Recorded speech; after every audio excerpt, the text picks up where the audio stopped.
تم الوصول الى يعني الرفات ديال الزوج اللي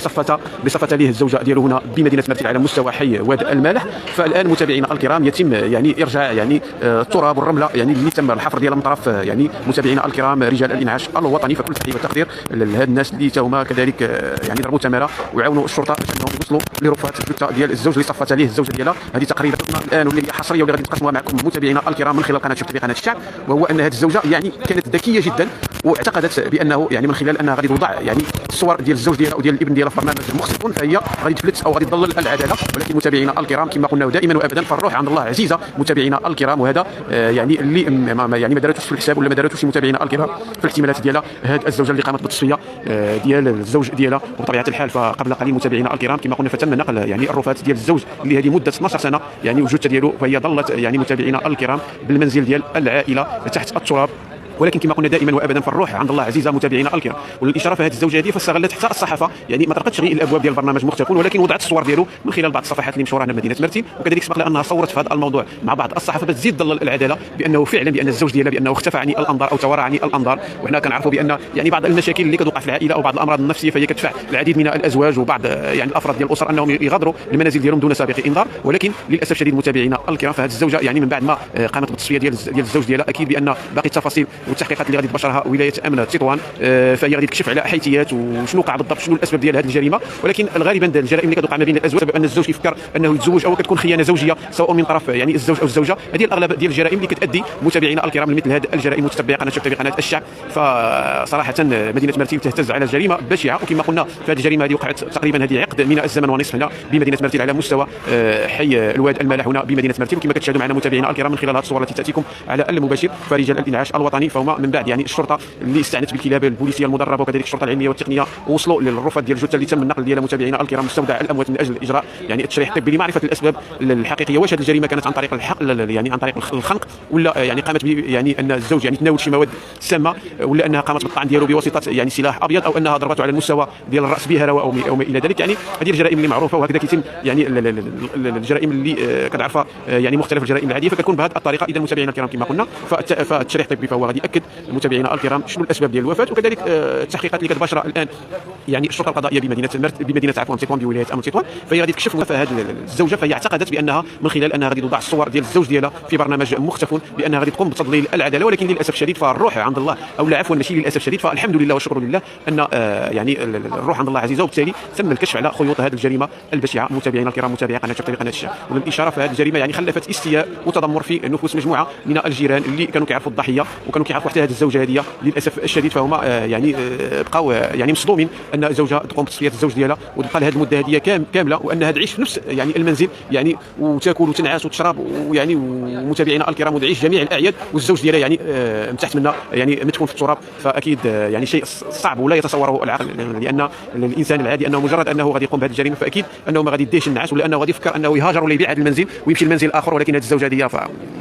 صراحه انا ما جبرتش شي وصف باش غادي نوصلوا انها تقوم بهذه الجريمه ومع ذلك يعني تعيش في نفس البيت الزوجيه والزوج ديالها يعني من تحت التراب. اذا متابعينا الكرام متابعي قناه شوف كما قلنا فاليوم مدينه مرتين يعني اهتزت على جريمه بشعه ليست وليده اليوم ولكن تعود هذه تقريبا 12 سنه بطبيعه الحال. فاولى الخيوط اللي كشفت على الجريمه وهو ان ابن او الزوج ديال الابنه ديالها فهو اللي قام بتبليغ الشرطه على هذه الجريمه. بطبيعه الحال فالشرطه لما انها فتحت التحقيق في الموضوع فهي بدات تكشف شويه الخطوط هذه الجريمه شويه حتى وصلت اليوم يعني منذ يوم امس والشرطه تسابق الزمن باش انها توصل متابعينا الكرام للمكان ديال الرفات ديال هذا الزوج اللي صفتها له الزوجه ديالو هذه تقريبا 12 سنه. كما قلنا متابعينا الكرام متابعي قناه شوف قناه الشعب فاحنا كنتواجدوا بمدينه مرتين على مساعد ما قاموا بمساعده رجال الامن من خلال الحفر يعني في المكان اللي شارت له بطبيعه الحال المشتبه فيها بانه هذا هو المكان اللي بلغت به الشرطه بانه فيه كتواجد يعني الرفات ديال الزوج ديالها اللي صفتها له. فبطبيعه الحال متابعي قناه شوف قناه الشعب فتم الوصول متابعينا الكرام بالفعل لجثه او لرفات هذا الزوج اللي كان ضحيه ديال الزوجه ديالو. بطبيعه الحال متابعينا الكرام متابعي قناه شوف قناه الشعب فاكيد بان التحقيقات اللي باشرتها النيابه العامه بالتنسيق مع يعني اللي باشرتها النيابه العامه وكذلك رجال الشرطه ومفوضيه امن مرتين وبولايه امن مرتين فهي اللي غادي تكشف على باقي التفاصيل متابعي قناه شوف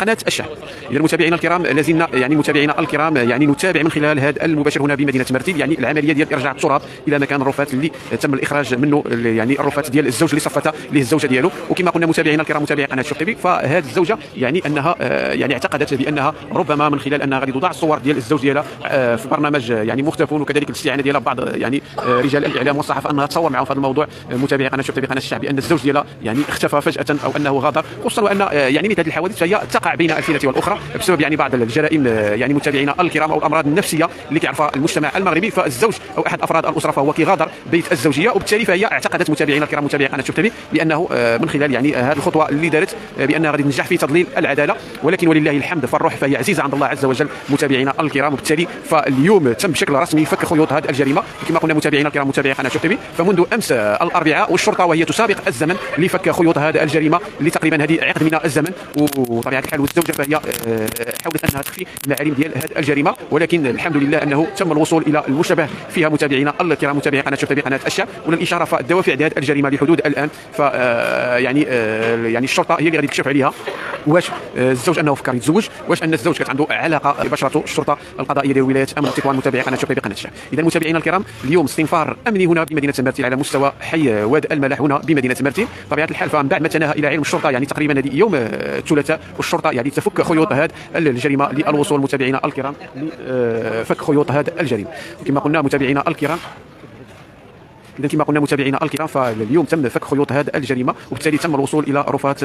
ديال الزوج اللي صفت عليه الزوجه ديالو، وتم النقل ديالو ديال هذه الرفات متابعي قناه شوف تي في قناه الشعب لمستودع الاموات لمعرفه ظروف ودوافع هذه الجريمه. والان متابعينا الكرام متابعي قناه شوف تي في قناه الشعب فكيتم يعني نقل الرحيل، ما عرفناش واش تابع نفس المنزل ديال المشتبه فيها ولا يعني هذا رحيل خاص باحدى المنازل الاخرى متابعينا الكرام متابعي قناه شوف تي في قناه الشعب. اذا متابعينا الكرام كما كتشاهدوا معنا فالان يعني رجال الانعاش الوطني فهم كيقوموا بارجاع متابعي قناه شوف تي في قناه الشعب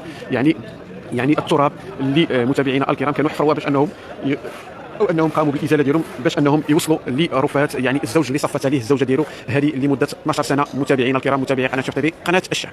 اذا متابعينا الكرام لازلنا في هذا البث المباشر هنا مباشره من مدينه مرتين. بطبيعه الحال كما كتشاهدوا معنا فرجال الشرطه فهم لا زالوا متواجدين بعين المكان، وكما كتشاهدوا معنا فكاين حاجز خاص بمسرح الجريمه، وبالتالي فممنوع المرور لاي شخص. فهي اعترفت اكيد بان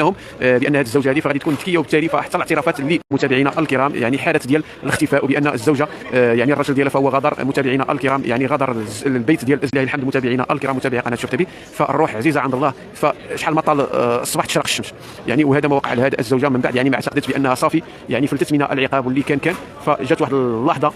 اللي متابعينا الكرام اللي هذه القضيه فهي تم التفجير ديالها، وبالتالي تم الوصول الى الحقيقه، وبالتالي تم وضع متابعينا الكرام هذه الزوجه بطبيعه الحال في تدبير الحراسه النظريه من اجل يعني التحقيق معها للوصول الى جميع المعلومات المتعلقه بظروف وملابسات هذه الجريمه البشعه. اذا يمكن نقول متابعينا الكرام هذه اخطر جريمه قد وقع هنا بمدينه مرتين. علاش اخطر جريمه؟ لان الفصول والحيثيات ديالها فاكيد غادي من خلال التحقيقات اللي كتباشرها النيابه العامه وبطبيعه الحال ورجال الضابطه القضائيه بولايه امن مرتين فهي اللي غادي تكشف عليها متابعينا الكرام متابعي قناه شوف تي في قناه الشعب. والسؤال ديالنا هو كيف ان هذه الزوجه انها استطاعت متابعينا الكرام انها تعيش يعني فوق يعني الجثه ديال الزوج ديالها، كيف استطاعت انها يعني تاكل الزوج ديالها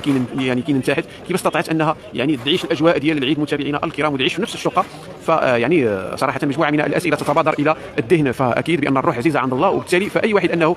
متابعينا الكرام كيتورط جريمه ديال القتل الا والحاله النفسيه ديالو كتدمر، وبالتالي يعني ممكن انه يمرض نفسيا. ولكن متابعينا الكرام متابعي قناه شوف تي في هذا الشيء اللي ما حصلش لهذه الزوجه اللي بقات متابعينا الكرام لمده 12 سنه والجثه ديال الزوج ديالها يعني كتعيش الحياه ديالها بشكل طبيعي وكانها يعني كاع ممسوخه متابعينا الكرام، وكان الضمير ديالها كاع ما كيأنب متتبعي قناه شوف تي في قناه الشعب. اذا متابعينا الكرام لازلنا في هذا البث المباشر كما قلنا جريمه بشعه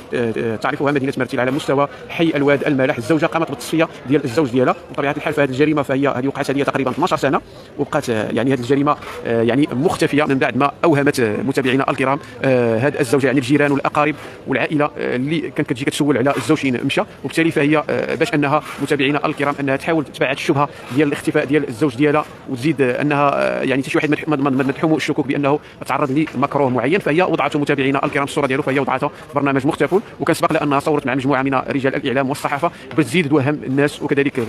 القريبين منها بانه فعلا متابعينا الكرام بان هذا الزوج فهو اختفى عن الانظار يعني بسبب مشاكل عائليه وانه مرض نفسي وبالتالي غادر بيت الزوجه. اذا متابعينا الكرام كما قلنا في هذه اللحظات فلا زال